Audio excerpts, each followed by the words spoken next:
Hello guys, मैं हूं नवीन और शुरू करते हैं हमारी वीडियो की तरफ। रियल एस्टेट की सीरीज़ में मैंने ये सेकंड वीडियो बनाया है जिसमें हम बात करेंगे कि रियल एस्टेट में जब हम इन्वेस्ट करें तो क्या बेसिक्स हैं या फिर मार्केट एनालिसिस में हमें क्या क्या चीज़ों को ध्यान रखना चाहिए जब भी हम रियल एस्टेट की इन्वेस्टमेंट की बात करेंगे। वैसे तो बहुत सारी चीज़ें हैं जिनके ऊपर आपको ध्यान रखना चाहिए, बट मेरी रिसर्च के हिसाब से या जो भी हमने अभी तक इन्वेस्टमेंट किया उसके हिसाब से अगर आप देखें तो तीन इंपॉर्टेंट चीज़ें हैं जिनके बेसिस पे आपको जो है इन्वेस्टमेंट करना चाहिए। ठीक है, सो एक बुक भी पढ़ी थी मैंने, real estate millionaire by Gary Keller I think. So उसमें भी बहुत सारी चीज़ें मेंशन्ड है, तो इसलिए मैंने जो है आप लोगों के लिए तीन इंपॉर्टेंट चीज़ें लेके आया हूँ मैं। इन तीन इंपॉर्टेंट चीज़ों से आप मोटा मोटी कुछ इंपॉर्टेंट पैरामीटर्स को नहीं भूलेंगे। ठीक है, जो पहला है वो है लोकेशन।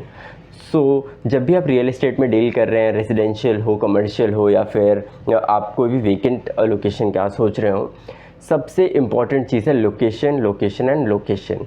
सबसे important and foremost important चीज़ है लोकेशन। आपका लोकेशन हमसे हमेशा ब्रिलियंट जगह पर होना चाहिए।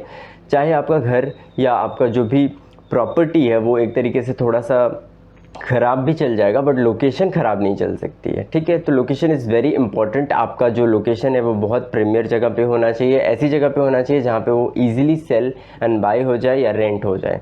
ठीक है, तो ये सबसे इंपॉर्टेंट चीज़ है। इसके बाद सेकंड है मार्केट ट्रेंड्स।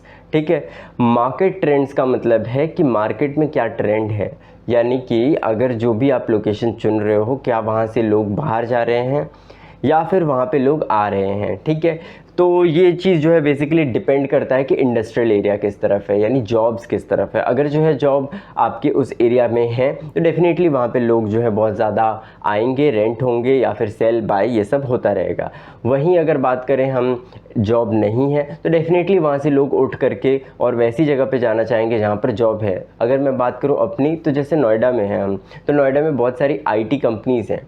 ठीक है, एंड अगर सॉफ्टवेयर की बात करें या फिर वैसे बड़ी कंपनी की बात करें तो वो गुड़गांव भी जा सकते हैं लोग और बैंगलोर भी जा सकते हैं। तो जब भी उन्हें जॉब की तलाश होगी या तो वो नोएडा में आएंगे या फिर वो गुड़गांव या बैंगलोर जाएंगे। तो डेफिनेटली वहाँ के प्राइसेस जो हैं कंपेरेबल और भी सिटीज़ के ज़्यादा होगा, है ना। और सिटी से अगर हम कंपेयर करेंगे तो डेफिनेटली गुड़गांव, बैंगलोर, दिल्ली, नोएडा, मुंबई, इन सब सिटीज़ का प्राइस ज़्यादा होगा, इनके प्रॉपर्टीज़ का प्राइस ज़्यादा होगा, जस्ट बिकॉज मार्केट ट्रेंड्स है इनकी तरफ एंड लोकेशन का बेनिफिट है इनके पास।